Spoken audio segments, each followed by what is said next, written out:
Kita ulang kembali sejumlah berita pilihan dari Bali.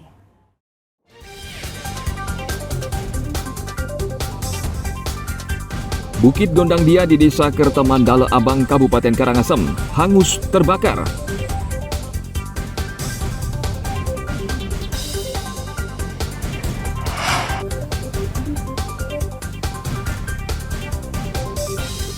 Empat wisatawan domestik tenggelam saat berenang di Pantai Lebih Gianyar.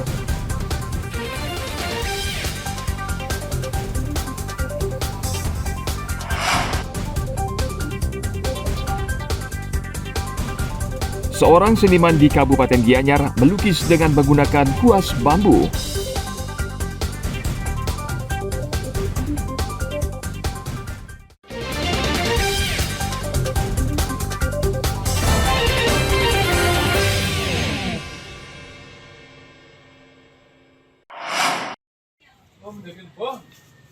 Oh iya. Ini susu. Pasar seni pagi Sukawati di Gianyar kian hari kian sepi. Nasib pasar ini mirip yang dialami pasar seni Kumbasari di kota Denpasar. Selama beberapa bulan terakhir, jumlah pengunjung yang datang semakin berkurang. Kondisi ini menyebabkan omset penjualan mereka ikut menurun. Setiap hari pedagang di pasar seni pagi Sukawati ini hanya menunggu wisatawan atau pembeli. Agak berkurang sekarang dari yang dulu kan agak ramai, sekarang ada tamu tapi belanjanya jarang gitu. Jarang ya. Oh, rata-rata per bulan ini dapat kita 25 gitu. 25 lukisan ya. Iya, Oh, 25 juta. Iya, dulu. Kalau sekarang Pak, Sekarang belum tentu. belum Tidak tentu karuan ya, tidak dapat ditentukan Pak ya. Ya. Tamu apa Pak dulu paling banyak Pak? Oh, macam-macam ada dari Jepang, Eropa ada Eropa juga. ya. Kalau penjualan di Agustus tuh lumayan sih. Itu tergantung sama kedatangan tamunya ke Bali. Itu minatnya belanja gitu. Kalau bulan-bulan sekarang udah menurun. Itu tergantung sama kedatangan tamu di tempat wisata kayak di Nusa Dua, di Ubud.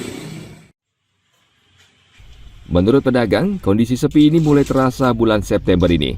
Wisatawan yang umumnya berasal dari Eropa dan Jepang hanya datang untuk melihat dan tidak membeli.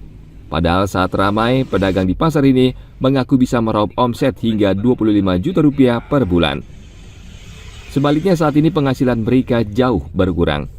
Pedagang pasar seni pagi Sukawati dan Kumbasari di Denpasar selama ini bergantung dengan wisatawan asing yang datang ke Bali. Sehingga kondisi sepi kedua pasar ini bisa jadi pertanda jumlah wisatawan yang datang ke Bali belum sepenuhnya normal seperti sebelum pandemi. Ana Agung Gede Agung melaporkan dari Kabupaten Gianyar.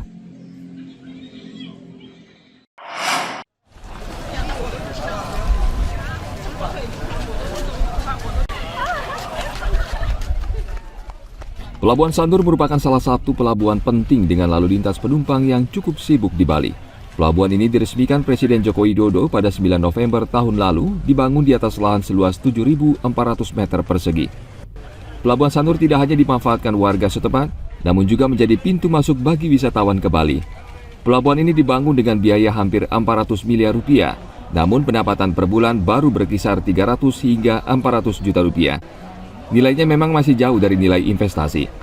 Menurut catatan Kantor Kesiabandaran dan Otoritas Pelabuhan atau KSOP kelas 2 Benoa, rata-rata jumlah penumpang di pelabuhan ini 12.000 orang per hari. Mereka berangkat dari Sanur menuju Pulau Nusa Penida dan Nusa Lembongan dan sebaliknya. Negara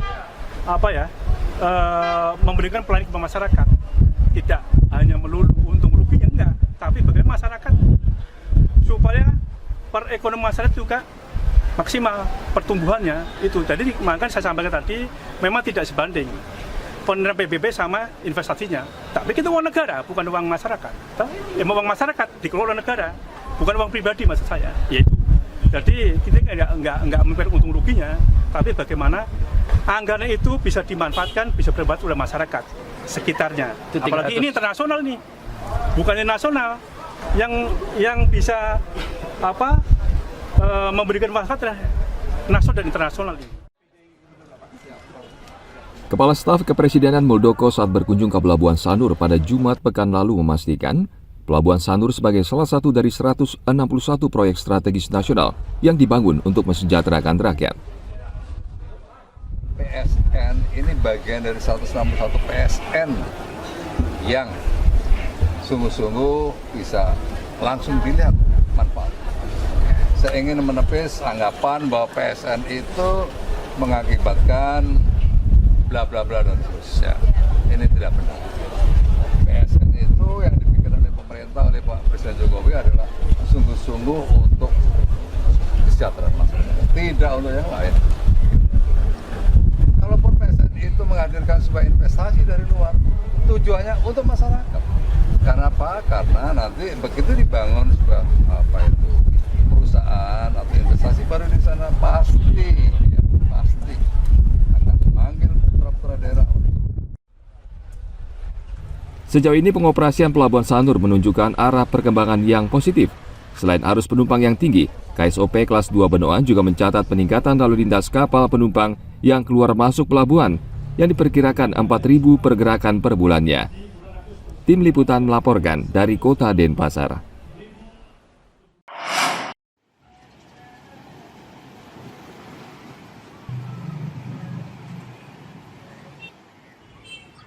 Sebagian seniman di Bali masih menggunakan teknik maupun alat tradisional untuk menghasilkan karya seni. Salah satunya adalah Iwayan Kartana.